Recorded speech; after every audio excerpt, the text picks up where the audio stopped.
Boa noite a todos. Sejam todos muito bem-vindos nessa casa de Jesus, que leva o nome do nosso Mestre de Nazaré.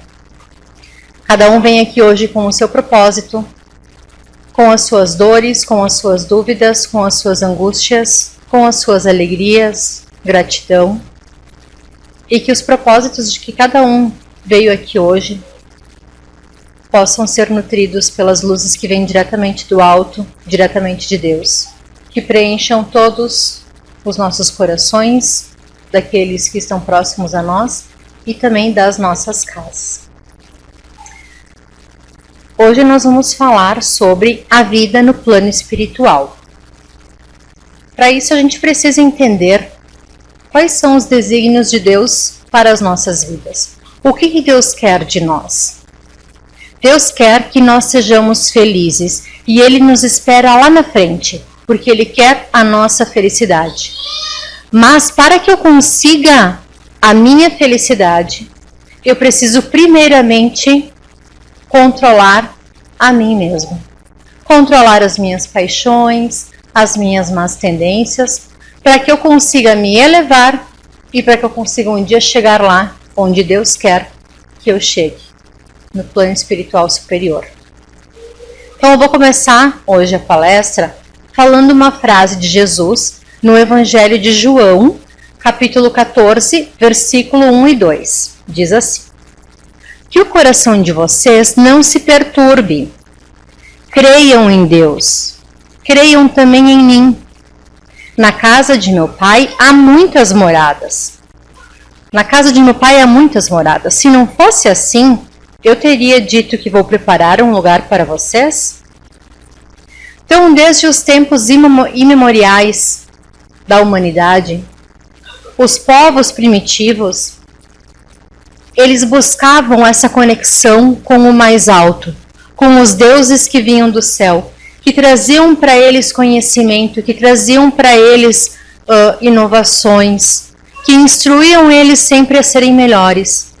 Então, os historiadores, há milhares de anos, já acham artefatos, independentemente da região ou do tipo de comunidade primitiva que era, eles acham artefatos, rituais, amuletos, escritas rupestres. Então, são várias coisas que eles vão encontrando de povos lá da antiguidade buscando Deus. Mas e nós hoje, aqui, nessa casa espírita, o que nós estamos buscando em Deus? Um Deus que a gente não vê, um Deus que a gente não sente. O que nós buscamos hoje para as nossas vidas? O que nós buscamos hoje? Existe algo além? Depois que nós fecharmos os olhos aqui, a gente vai abrir os olhos em algum outro lugar? Então, é sobre isso que nós vamos falar, que é sobre as colônias e o que existe no plano espiritual depois da vida no corpo, na matéria. Então, quando os espanhóis e os portugueses eles vieram aqui para a América, eles se depararam com povos que eles tinham um tipo diferente de cultura, mas eles eram muito avançados em várias coisas, por exemplo, na arquitetura, na astronomia. Eles tinham muito conhecimento no cultivo dos alimentos, na extração de minérios, na confecção de artefatos com esses minérios. Só que os espanhóis e os portugueses, eles se chocaram um pouco com essa cultura, porque esses povos, eles faziam sacrifícios humanos, muitas vezes sacrifícios de crianças. As crianças eram muitas vezes criadas junto com a realeza, porque eles ofereciam essas crianças para esses deuses que eles acreditavam. Lá na Europa e no Velho Mundo já era diferente, porque eles já tinham um entendimento pelas religiões que eles tinham lá, como o judaísmo, como o cristianismo. Então eles já tinham um conhecimento diferente daquilo que tinham os povos aqui. Mas não que eles fossem menos bárbaros, porque eles também dizimaram as cidades, saquearam as cidades, né? Mataram muita gente daqueles povos que estavam aqui. Então, as pitonisas, os profetas, as sibilas, eles também já falavam sobre a vida, que existia uma vida além da morte do corpo. Eles se comunicavam com esses espíritos que estavam do lado de lá, mas eles não sabiam exatamente e ao certo como é que era essa vida do lado de lá. Assim como no catolicismo, que era a igreja dominante na época, e no judaísmo, também acreditavam numa vida no além, mas não se sabia exatamente como era que isso acontecia. E Jesus veio então com essa frase, que há muitas moradas na casa do Pai. Se nós olharmos para o universo hoje, não sei se vocês sabiam, mas nós conseguimos ver matéria de 4 a 5% do universo. O restante é uma matéria escura, uma energia escura, que não interage com a luz, e então a gente não consegue ver. Mas tem campo gravitacional, emite energia, existe. Só que a gente não consegue ver. Então, por a gente não conseguir ver, não significa que aquilo não existe. Por Deus a gente não conseguir ver ele, não significa que Deus não existe. E tem uma frase de Shakespeare que fala assim: há mais mistérios entre o céu e a terra do que a vã filosofia dos homens possa imaginar. Então existem muitos mistérios que às vezes as pessoas não têm conhecimento. E alguns desses mistérios, que para nós no Espiritismo não são mais mistérios, eles são parte do nosso conhecimento, é a vida no plano espiritual. Então hoje nós falaremos sobre os três tipos de planos espirituais que tem, que é as trevas, o umbral e as colônias espirituais ou as regiões de luz. Kardec, no livro Céu e Inferno, ele traz algumas conexões entre o que as outras religiões pregam e o que o Espiritismo traz. E a gente vai perceber, pelo que ele traz no livro Céu e Inferno, que as coisas elas são a mesma coisa, mas com palavras diferentes. Por exemplo, lá eles chamam de inferno, aqui a gente chama de trevas. Lá eles chamam de purgatório, aqui a gente chama de umbral. Lá eles chamam de céu, aqui a gente chama de colônias espirituais. Eles chamam de anjos ou eles chamam de santos o que nós chamamos de espíritos puros. Então, existem muitas conexões entre as religiões. E na segunda parte do livro, ele era bem didático, ele era um professor, né, o professor Rivai, o pseudônimo dele era Allan Kardec, mas ele era professor, então ele de uma forma didática, ele criou a segunda parte, que eram as invocações dos espíritos que já tinham partido. E ele começou a perceber que a partir da forma como essas pessoas viviam aqui na Terra, determinava para onde elas iriam ou como elas se sentiriam do outro lado. Então ele falou sobre as pessoas felizes, sobre os suicidas, sobre as pessoas violentas, enfim, né? Ele fez todo esse comparativo, os perversos, medianos, suicidas, enfim. E aí, isso criou para nós um mapa de que a vida que nós tivermos aqui, assim como diz a música, depende de mim. O lado de lá vai depender de mim, de como a forma como eu vou viver do lado de cá. Todos os espíritos passam por uma perturbação no momento logo após a morte. Alguns, essa perturbação é um pouco maior, para outros o tempo é um pouco menor. Depende muito do conhecimento que se tem, né, espiritual, religioso, mas não só isso, principalmente aqueles que amam muito. Então, às vezes tem aquele período de perturbação ali, né, que as pessoas não sabem exatamente o que está acontecendo, ficam meio confusas, e daí, mas elas, aos poucos, elas passam a entender. E se vocês quiserem saber mais sobre essa parte da perturbação, no Livro dos Espíritos, na questão 163, 164 e 165, fala dessa parte da perturbação, tá? Então, cada um conforme as suas obras, conforme disse Jesus. Se eu fui uma pessoa fofoqueira, se eu fiz o mal para outras pessoas, se eu passei os outros para trás, se eu fui um assassino, Se eu fui uma pessoa má aqui na Terra, eu posso imaginar que talvez, quando eu fechar os olhos aqui lá do outro lado, talvez eu não vá para uma colônia, um mundo feliz, uma colônia espiritual de seres de luz, né? Se eu fui uma pessoa ruim, perversa, que fiz o mal, fui fofoqueira, matei, nananã, mas antes de eu desencarnar, eu percebi o meu erro, eu comecei a me depurar, eu comecei a trocar o mal pelo bem, comecei a fazer o bem, eu comecei a me transformar uma pessoa boa, aí sim, aí eu posso estar do outro lado. Quando eu fechar os olhos aqui, eu posso abrir os olhos do outro lado e eu posso estar em um lugar feliz, porque Deus quer todos nós, e Deus quer ver livre o pecador. Ele quer puxar para perto dele os seus filhos. Vejamos o exemplo de Paulo de Tarso, que foi um perseguidor de cristãos, matou milhares de pessoas na sua ordem, e na mesma encarnação ele foi o maior propagador da doutrina cristã, do cristianismo na época, e quando ele morreu ele foi recebido do outro lado com glórias, porque o amor ele cobre uma multidão de pecados. Então, agora começando a falar então do plano espiritual, a gente vai falar sobre as trevas. Tem alguns livros que falam sobre isso, nos bastidores da obsessão, e o outro livro é No Rumo do Mundo de Regeneração.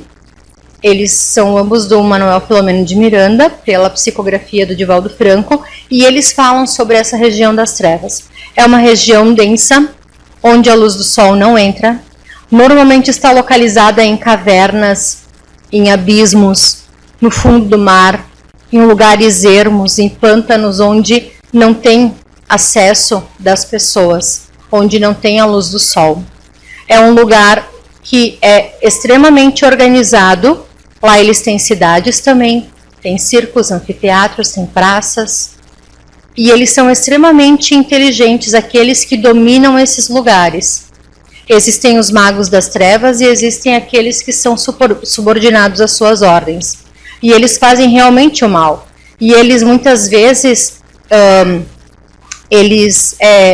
enjaulam pessoas lá, espíritos, que são ruins, que são devedores também. E esses espíritos muitas vezes são contratados para fazer trabalhos pagos, né, para fazer obsessão em outras pessoas. Então lá as pessoas são deformadas, parecem verdadeiros monstros. A psicosfera é muito densa e os nossos mundos, eles se interconectam. Porém, se eu, por exemplo, for no fundo de um vulcão e lá eu chegar numa região onde seria as trevas, se eu não for médium vidente, né, eu não vou conseguir enxergar aquele lugar. Então não significa que eu estando naquele lugar, eu vou acessar as trevas. Tem também um umbral. O umbral, ele é um lugar para as pessoas que elas não são tão ruins que fiquem nas trevas, mas que não são tão boas que possam acessar as colônias espirituais. O umbral grosso, ele fica na nossa crosta terrestre aqui. Também está intercalado conosco. Nós não conseguimos ver eles, assim como muitas vezes eles não conseguem ver a gente. Alguns que têm a mediunidade conseguem enxergar algumas coisas, alguns do lado de lá também conseguem enxergar nós. Mas isso para mim, quando eu comecei a estudar o espiritismo, eu fiquei assim, como assim que tipo, a gente está vivendo no mesmo lugar e eu estou vendo aqui um prédio do Jesus de Nazaré e eles podem estar vendo uma árvore seca, porque lá é uma região densa também, a luz do sol ela é muito fraca, é um lugar frio, as plantas que tem, elas são feias. Existem também espíritos que parecem verdadeiros monstros. Existem os espíritos zombeteiros que se alegram em ver os outros infelizes, né? E fazem muitas vezes gracinhas e deixam as pessoas com medo só para se alegrar com isso. Existem os espíritos que estão lá porque tudo é questão de sintonia. Eles estão lá porque eles têm alguma coisa para pagar, mas lá não é um lugar de castigo, é um lugar de depuração, é um lugar onde as pessoas vão para elas aprenderem. Então, quando a pessoa que está lá no umbral, ela entende que fez errado, e ela começa a orar, e ela começa a se elevar o seu pensamento, o anjinho da guarda dela, que está do lado dela, consegue acessar. E aí essas pessoas são resgatadas e elas vão ou para uma colônia espiritual ou para um posto de socorro. Os postos de socorro, então, eles estão dentro do umbral grosso. Eles podem ser móveis ou não, eles são como enfermarias e eles têm uma camada protetora ao redor. Para saber sobre essa parte dos postos de socorro, tem bastante coisa nas obras do André Luiz, principalmente no Obreiros da Vida Eterna, que ele fala sobre um posto específico que é o do Fabiano de Cristo.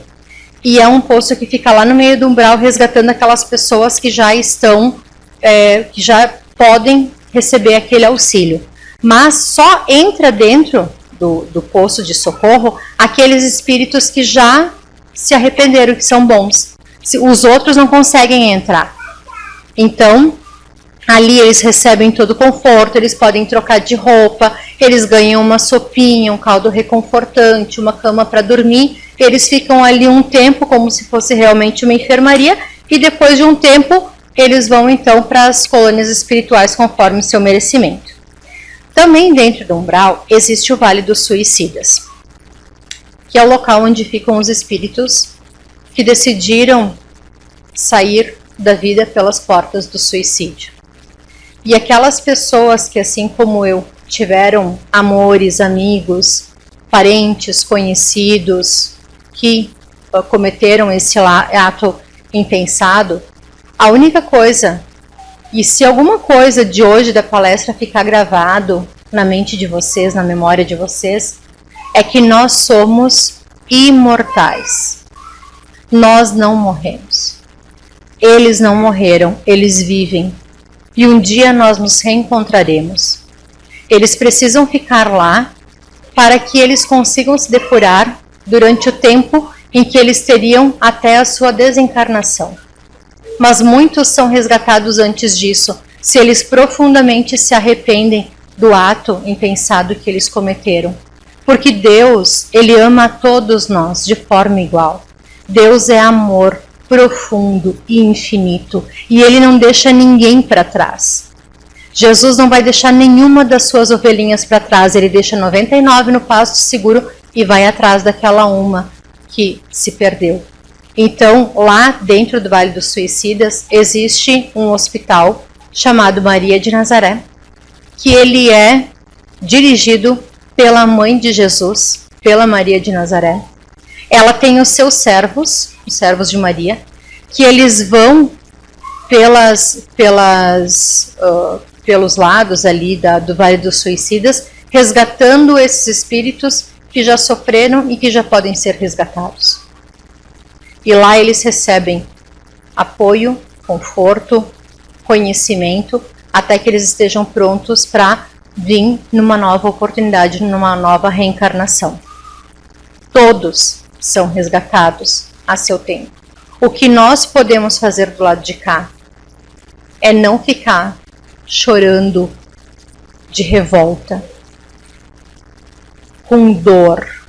A gente chora de saudade, mas a gente não pode ficar chorando com revolta. A gente tem que orar por eles, fazer preces com amor verdadeiro, porque eles recebem essas nossas energias. E é isso que estimula eles a se elevarem. Então a gente precisa ter muito amor, muita fé, muita oração para esses nossos irmãos, porque eles vivem e um dia a gente vai poder se reencontrar, e isso é certo. E agora então o último tipo de plano espiritual que nós temos são as colônias espirituais. Sobre o Vale dos Suicidas existem 2 livros que eu indico para vocês, que é Memórias de um Suicida, da Ivone do Amaral Pereira, pela psicografia da Ivone, pelo espírito Cândido Botelho, e A Cidade da Esperança, também, que são 2 livros ótimos que falam sobre o Vale dos Suicidas. Nas colônias espirituais, então, indicação de leitura é o livro Nosso Lar, tem um livro também, Violetas na Janela, todos os livros da obra de André Luiz, acho que ele tem 14 livros, se eu não me engano, que falam sobre a vida no plano espiritual. Então, existem diversas colônias espirituais. A que a gente tem mais conhecimento é o Nosso Lar, por causa do livro Nosso Lar. Tem também o filme, né, o Nosso Lar. E o Nosso Lar, ele fica também numa região do umbral, mas é um umbral mais fino. Ele é um pouco acima da superfície da Terra. Lá, aqui, essa colônia Nosso Lar, ela fica geograficamente ali na região entre São Paulo e Rio de Janeiro, ali por cima. Aqui na nossa região nós temos a colônia Gramado, que fica, não existe geograficamente, é uma cidade geográfica, uma cidade espiritual, não é assim que funciona. Então, existe uma cidade espiritual Gramado que fica mais ou menos aqui em cima da parte da Serra Gaúcha, e existem muitas outras, né? Essas cidades, elas têm uma tecnologia muito mais avançada do que a nossa. E muitas vezes eles vão passando aos poucos essas tecnologias para nós aqui na Terra. Então, lá, quando escreveram o livro Nosso Lar, eles descrevem tecnologias que agora a gente está tendo nas nossas casas. Então, tudo é melhorado lá. As plantas emitem luz. Lá eles têm hospitais para os recém-chegados ou para os recém-desencarnados. Lá eles têm bibliotecas, lugares de lazer, tem cursos para as pessoas, para elas se aperfeiçoarem, para depois voltarem aqui. Conforme o merecimento de cada pessoa, as pessoas elas podem escolher como é que vão vir na próxima reencarnação, com o tipo de corpo, com qual família que vão vir. Então, aquela família que está lá na nossa casa, daqui a um pouco é um pouco desajustadinha a nossa família, mas daqui a pouco fomos nós que escolhemos eles para vir junto com a gente. Então, tudo pode ser questão de escolha e é tudo questão de merecimento também, tá?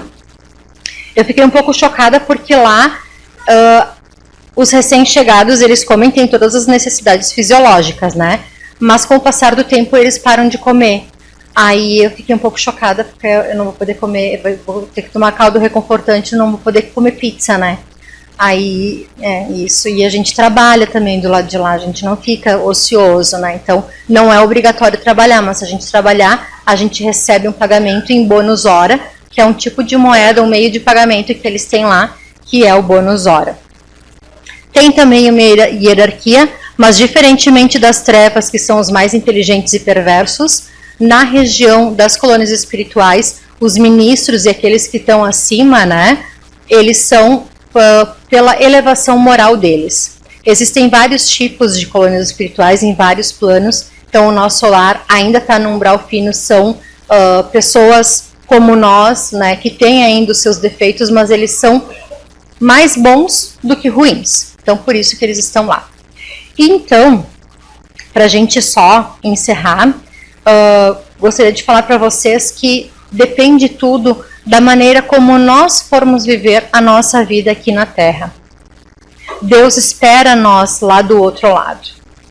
Ele quer que a gente vá para as colônias espirituais nos mundos celestes. E um dia nós estaremos lá. Aqueles criminosos, aqueles que fazem verdadeiras barbáries aqui, eles também são nossos irmãos, eles são filhos do mesmo Pai. Um dia eles também estarão lá. Hoje escolheram caminhos tortos pelo livre-arbítrio. A gente tem o nosso livre-arbítrio. Mas o nosso livre-arbítrio também vai até um ponto. A gente não pode interferir nas leis de Deus. Por exemplo, eu posso escolher se eu vou tomar um banho no rio, mas eu não posso dizer para o rio, agora tu muda de lado, agora tu vai correr para o outro lado. Porque daí isso interfere nas leis do universo. Deus rege tudo. Nós estamos mergulhados em Deus. Cada célulazinha do nosso corpo está dentro de Deus. E Deus está em nós também. Por isso nada foge do controle dele. E ele tem os caminhos. E mesmo que a gente se desvie dos caminhos, ele tem os seus meios de puxar a gente de volta. Ou pelo amor, ou pela dor. Mas um dia, nós todos estaremos lá. Porque o nosso DNA possui a marca de Deus. Nós somos filhos de Deus. E Ele é amor puro, pleno, Ele nos ama e Ele quer que a gente chegue lá. E vai ser um pouquinho de cada vez. A gente não vai talvez conseguir tudo nessa vida, nessa encarnação, mas dominando um pouquinho de alguma má tendência nossa, maledicência, né, olhar no julgamento, coisas assim. Cada coisinha que a gente conseguir melhorar na nossa vida aqui na Terra, quando a gente fechar os olhos aqui e chegar do outro lado, a gente vai ter o merecimento conforme as obras que a gente tiver feito aqui. Então, essa é a nossa explanação para a noite de hoje. Eu agradeço a compreensão de vocês, a caridade. E agora eu vou convidar os nossos irmãos médiuns para a gente fazer o nosso passe coletivo.